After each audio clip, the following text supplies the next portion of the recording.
दोस्तों सबसे पहले एक बहुत जरूरी अपील। मुझे नहीं पता कि मेरा ये चैनल कब तक चलेगा, कब ये चैनल ब्लॉक करा दिया जाएगा, बंद करा दिया जाएगा, मुझे ये भी नहीं पता। इसलिए आप लोगों से हाथ जोड़कर गुजारिश है, कृपया मेरा ये दूसरा चैनल जरूर सब्सक्राइब कर लें। इस चैनल का नाम है न्यूज एंड मोर विद कुमकुम बिंदाल। ये चैनल कुछ ऐसा दिखाई देता है। अगर इस चैनल को कुछ हो गया तो आप बेबाकी से मेरी खबरें, मेरी वीडियोस, मेरी पत्रकारिता मेरे इस दूसरे चैनल में लगातार जारी रखते हुए देखेंगे। प्लीज इस चैनल को जरूर सब्सक्राइब करें। ऑपरेशन सिंदूर के बाद राहुल गांधी की इमरजेंसी मीटिंग। आखिर प्रधानमंत्री मोदी को कैबिनेट की मीटिंग क्यों बुलानी पड़ी? आखिर मोदी राष्ट्रपति से मुलाकात करने गए तो क्या बातचीत हुई? दोस्तों आज का पूरा दिन भारत की राजनीति में जबरदस्त मीटिंग्स पर मीटिंग्स और इमरजेंसी बातचीतों का है, क्योंकि भारत के अंदर और भारत के बाहर बहुत कुछ ऐसा हो रहा है जिस पर पूरी दुनिया की नजरें भारत पर टिकी हुई है। दोस्तों सब जानते हैं कल रात 1:05 से लेकर 1:30 बजे तक भारत की सेना ने अपने शौर्य का एक बार फिर नमूना पेश किया, और ये नमूना इतना भारी पाकिस्तान पर पड़ा है कि पाकिस्तान घुटनों पे आ चुका है। हालांकि इस पूरे के पूरे मसले को लेकर लगातार पूरी दुनिया की नजर भारत पर है कि कैसे भी करके भारत और पाकिस्तान के बीच की जो स्थितियां हैं वो आगे रिटेलिएट ना हो। और इस बीच एक अचानक से जानकारी आ गई कि राहुल गांधी पहुंच गए हैं कांग्रेस मुख्यालय। जी हाँ दोस्तों, एक बहुत ही इमरजेंसी मीटिंग बुलाई गई जिसकी जानकारी के.सी. वेणुगोपाल ने खुद सोशल मीडिया में दी। दोस्तों सोशल मीडिया में के.सी. वेणुगोपाल ने लिखा कि अचानक से कांग्रेस के राष्ट्रीय अध्यक्ष मल्लिकार्जुन खड़गे ने एक बैठक बुलाई, और ये जो बैठक है ये CWC यानी कि कांग्रेस वर्किंग कमेटी की बैठक है। इसकी वीडियो भी कांग्रेस पार्टी ने शेयर की है। दोस्तों इस बैठक में मल्लिकार्जुन खड़गे तो मौजूद हैं ही, साथ में राहुल गांधी सरीखे तमाम कांग्रेस पार्टी के नेता आपको दिखाई दे रहे होंगे। और ये बैठक जो है ये इमरजेंसी बैठक है, और इसका एजेंडा है वो भी पहले से ही तय है। एजेंडा भारत में जो सिक्योरिटी को लेकर कंसर्न्स हैं उसको लेकर ये बैठक बुलाई गई है। दोस्तों आज का दिन बेहद महत्वपूर्ण है क्योंकि पाकिस्तान पर अब सबकी निगाहें हैं। भारत अपनी तरफ से स्थिति स्पष्ट कर चुका है। भारतीय सेना की प्रेस कॉन्फ्रेंस में भारत की सेना स्पष्ट कर चुकी है कि हमने जो करना था हमने कर लिया, हमारा टारगेट कंप्लीट हो चुका है। लेकिन अब अगर पाकिस्तान की तरफ से किसी भी तरह का कोई एडवेंचर किया जाता है तो उसके लिए पाकिस्तान की सेना तैयार रहे, क्योंकि हम पूरी तरह से तैयार हैं। जाहिर तौर पर भारत का ये जवाब पाकिस्तान को पहुंचेगा और वो इसको किस तरह से लेता है ये अपने आप में सवाल उठेगा, ये अपने आप में पता चल जाएगा आने वाले वक्त में। लेकिन ये जो पूरी स्थितियां हैं ये भारत और पाकिस्तान के बीच क्या तनाव बढ़ाएंगी, और अगर ऐसा होता है तो कांग्रेस पार्टी का क्या टेक रहने वाला है, इसको लेकर ये CWC की मीटिंग बुलाई गई है। यहाँ एक और बात मैं आपको बता दूं दोस्तों, सबसे पहले आज मैंने आपको इस वीडियो के जरिए बताया था कि एक ऑल पार्टी मीटिंग बुलाई गई है सरकार द्वारा।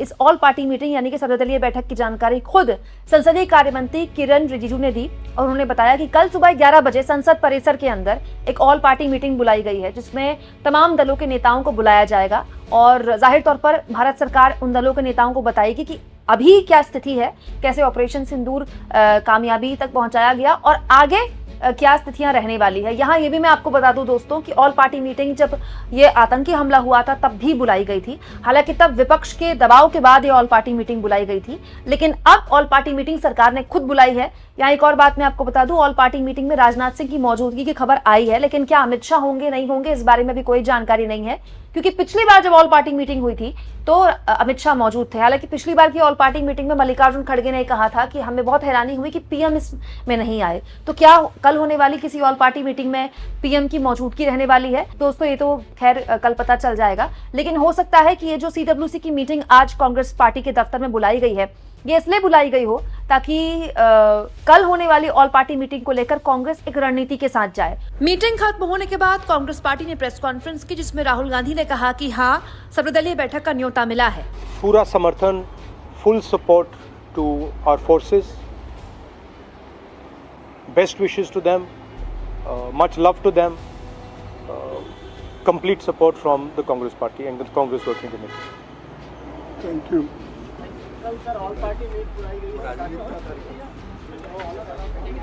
We've been invited. We got a call today. We've been invited to the all party meeting tomorrow. दोस्तों कांग्रेस के पूरे के पूरे घटनाक्रम में अगर आप रणनीति देखें तो बहुत काबिले गौर रही है। पिछले 15 दिनों में कांग्रेस पार्टी ने एक बहुत ही राजनीतिक परिपक्वता दिखाई, और आतंकी हमले के तुरंत बाद उस वक्त भी CWC की बैठक बुलाई गई, और न केवल CWC की बैठक में खड़े होकर सभी ने कुछ मिनट का मौन रखा और इस आतंकी हमले में मारे गए लोगों के प्रति श्रद्धांजलि अर्पित की, सांत्वना अर्पित की, बल्कि राहुल गांधी खुद भी कश्मीर गए वहां उन्होंने सीएम से मुलाकात की, एलजी से मुलाकात की, व्यापारियों से मुलाकात की, वहां के स्थानीय कांग्रेस पार्टी के कार्यकर्ताओं से मुलाकात की। दोस्तों इसके अलावा उन्होंने प्रेस कॉन्फ्रेंस की और ये सब कुछ राहुल गांधी ने केवल एक दिन में किया। और उसके बाद राहुल गांधी वापस आए और उन्होंने देश में एक तरह से नेतृत्व किया। याद होगा आपको, हाथ में मशाल लेकर इस आतंकी हमले के खिलाफ कांग्रेस पार्टी के अलग अलग राज्यों के नेता सड़क पर उतरे। दिल्ली में उसका नेतृत्व राहुल गांधी ने किया, ये खबर भी मैंने आपको दिखाई थी। इसके अलावा बिहार में भी कांग्रेस पार्टी ने रैली निकाली, वहां तो इंडिया गठबंधन की रैली थी, वहां तेजस्वी यादव उतरे जमीन पर। इसके अलावा देश के अलग अलग हिस्सों में इस तरह की रैलियां निकाली गई, इस तरह का मार्च निकाला गया। रैली तो नहीं कहा जाएगा, ये मार्च कहा जाएगा, चाहे वो हिमाचल प्रदेश हो, चाहे वो तेलंगाना हो। तो तेलंगाना में तो सब हैरान रह गए जब रेवंत रेड्डी और ओवैसी, जो कि एक दूसरे के धुर विरोधी हैं, एक साथ आ गए, क्योंकि बात राष्ट्र की थी। तो आप कह सकते हैं कि बहुत ही सोची समझी रणनीति के तहत बहुत ही कैलकुलेटिव मूव अब तक राजनीतिक तौर पर राहुल गांधी ने, उनकी पार्टी ने अब तक दिखाया है। तो हो सकता है कि सर्वदलीय बैठक से पहले किसी रणनीति को लेकर ये सीडब्ल्यूसी की मीटिंग बुलाई गई हो, क्योंकि सीडब्ल्यूसी की मीटिंग का एजेंडा तो पहले से ही क्लियर है कि ये सिक्योरिटी भारत की सिक्योरिटी को लेकर ही है। यहाँ एक और बात मैं आपको बता दूं कि आज एक और बहुत इंपॉर्टेंट मीटिंग हुई दोस्तों।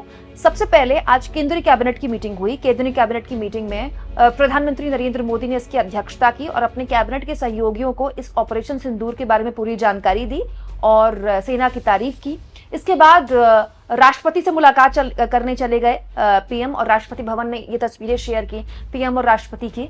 और सब जानते हैं दोस्तों, टेक्निकली हमारे देश में जो सबसे बड़ा पद है, सबसे बड़ा संवैधानिक पद है, वो राष्ट्रपति हैं। और राष्ट्रपति टेक्निकली तीनों सेनाओं की प्रमुख हैं। तो जाहिर तौर पर इस ऑपरेशन के, सफल ऑपरेशन के बाद हो सकता है कि पीएम मोदी इसी को जानकारी देने के लिए राष्ट्रपति के पास गए हों, उनके समक्ष गए हों। और कुछ ये सत्ता पक्ष की मीटिंग्स के बारे में मैंने आपको जानकारी दी। वहीं विपक्ष की तरफ से भी लगातार ताबड़तोड़ एक्शन लिया जा रहा है। अब कल सबकी नजरें सर्वदलीय बैठक पर हैं, और ये जो नजरें हैं दोस्तों केवल भारत की नहीं है, और हमारे जैसे राजनीति के छात्रों की या राजनीतिक पंडितों की नहीं है, पूरी दुनिया की है। पूरी दुनिया की नजरें इस वक्त भारत पर हैं कि भारत ने जिस तरह से एक्शन लिया है पाकिस्तान पर, भारत की डोमेस्टिक पॉलिटिक्स पर पूरी दुनिया की नजरें होंगी, और ये जिम्मेदारी भी कांग्रेस पार्टी समझ रही होगी। तो इसीलिए शायद पूरी रणनीति के तहत कल कांग्रेस पार्टी चाहती होगी कि वो ऑल पार्टी मीटिंग में जाएं। दोस्तों इस तरह के जो भी हालात होते हैं, जब भी देश में ऐसी कोई भी परिस्थिति बनती है, चाहे वो कोई भी दल हो, वो नहीं चाहता कि ऐसा कोई भी सवाल वो उठाए जिससे कि भारत की सरकार के लिए असहज स्थिति पैदा हो, भारत की सरकार के लिए किसी भी तरह से इंटरनेशनल प्लेटफॉर्म में कोई एम्बैरेसमेंट हो। और इसका ध्यान रखा गया है अब तक विपक्षी दलों द्वारा। हम उम्मीद करते हैं कि परिपक्वता आगे भी दिखाई जाएगी, क्योंकि आपसी मतभेद भुलाकर इस तरह के मामलों में राष्ट्रीय एकता दिखाई जाती है। यहाँ आप लोगों से दोस्तों मैं एक और गुजारिश करना चाहती हूँ। मैं कल रात से देख रही हूँ, हालांकि ये सब कुछ तो 15 दिन से चल रहा था, लेकिन कल रात से ये बढ़ गया है। आपको सोशल मीडिया एक्स पर, फेसबुक पर या इंस्टाग्राम पर, जो भी सोशल मीडिया प्लेटफॉर्म आप चलाते हैं, इनफैक्ट यूट्यूब पे भी ऐसी बहुत सी वीडियोस मिल जाएंगी जिसमें जो प्रोफाइल पिक्चर है वो तिरंगा लगा हुआ है उसमें, या फिर प्रोफाइल पिक्चर में जो नाम है वो भारत का नाम होगा, हिंदू नाम होगा, या फिर कोई रिटायर्ड फौजी का नाम होगा, लेकिन वो टोटल फेक अकाउंट्स चल रहे हैं। इस वक्त पाकिस्तान का प्रोपेगेंडा चल रहा है भारत के सोशल मीडिया में।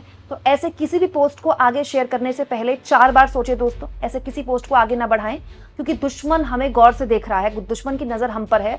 वो चाहता है कि कैसे भी करके जो उसकी खींच है ऑपरेशन सिंदूर के बाद वो और निकाले। तो जो सांप्रदायिक तनाव भड़काने की वो कोशिश कर रहा था पिछले 15 दिन से, वो अब और बढ़ गया है। तो सोशल मीडिया में किसी भी ऐसे हैंडल की वीडियो को आगे ना बढ़ाएं जिसमें आपको इस तरह से कुछ भी दिखाई दे दोस्तों, क्योंकि अनजाने में भी ऐसा करके हम दुश्मन की मदद करेंगे।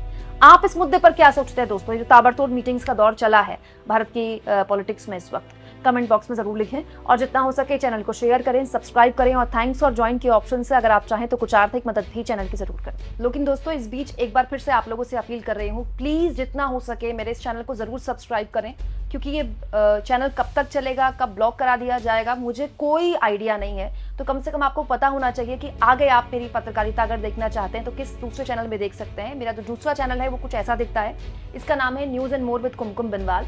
जब आप इसे खोलेंगे तो कंफ्यूज मत होइएगा, क्योंकि इसमें मैंने कोई पॉलिटिकल खबर नहीं डाली है। लेकिन अगर इस चैनल को कुछ हो जाए तो आप मेरे इस दूसरे चैनल में लगातार मेरी पत्रकारिता कुछ ऐसे ही चलते देखेंगे।